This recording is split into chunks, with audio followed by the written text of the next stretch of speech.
Inilah jalanan yang harus kami lalui saat akan mengunjungi Danau Wanfeng di kota Xingyi, Tiongkok. Butuh waktu sekitar 2 jam lebih untuk menuju lokasi wisata ini dari pusat kota Xingyi. Jalanan sempit dan berliku harus dilalui dengan hati-hati, terutama saat berpapasan dengan kendaraan lainnya. Sebelum sampai ke lokasi tujuan, kita sudah dimanjakan dengan pemandangan yang indah.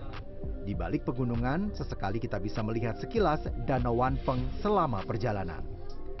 Sesampainya di lokasi, kita akan disambut sejumlah papan informasi yang menceritakan tentang sejarah dibangunnya Wanfeng Lake.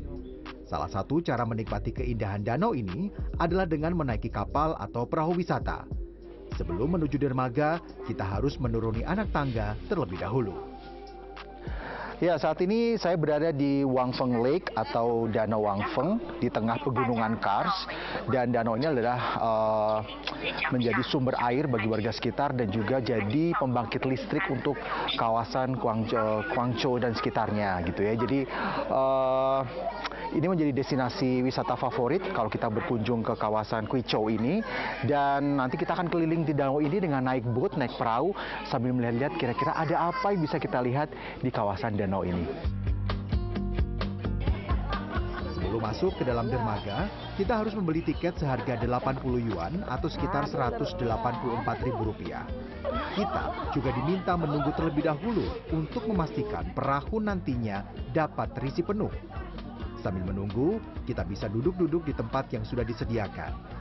Ada juga beberapa wisatawan Islamic Chinese Travel asal Indonesia yang membuat konten untuk media sosial. Setelah penumpang sudah cukup, maka mereka akan diminta menuju dermaga dengan menuruni sejumlah anak tangga.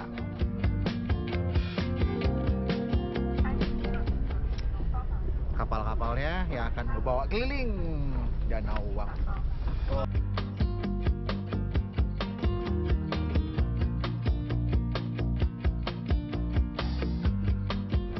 Kapal yang disediakan pengelola cukup besar, dengan kapasitas penumpang sekitar 80 hingga 100 orang. Seperti biasa, saat kapal mulai bergerak, kita akan dapat pengarahan mengenai prosedur keselamatan.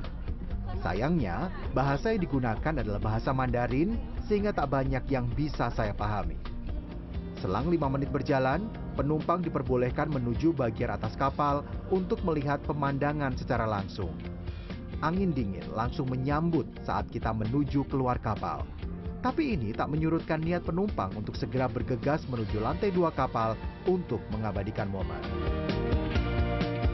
Selama kurang lebih 1 jam, kita akan berkeliling dengan menggunakan perahu ini, mengelilingi Wanfeng Lake untuk melihat pemandangan yang luar biasa. Banyak sekali puncak-puncak gunung Kars yang bisa kita saksikan di sini. Dan konon Wanfeng artinya adalah ribuan puncak gitu ya, atau mountain peak yang ada di mengelilingi Wanfeng Lake ini. Air hijau yang tenang yang membelah perbukitan Kars, salah satu pemandangan yang menarik perhatian saya adalah bentuk sebuah bangunan hotel yang menyerupai kastil di benua Eropa. Pengalaman di Danau Wanfeng ini tak akan saya lupakan karena keindahan panoramanya. Sayangnya, wisatawan tidak diizinkan mendekati pembangkit listrik yang ada di danau ini karena alasan keselamatan. Alfian Raharjo, Nabil Haris, Guizhou, Tiongkok.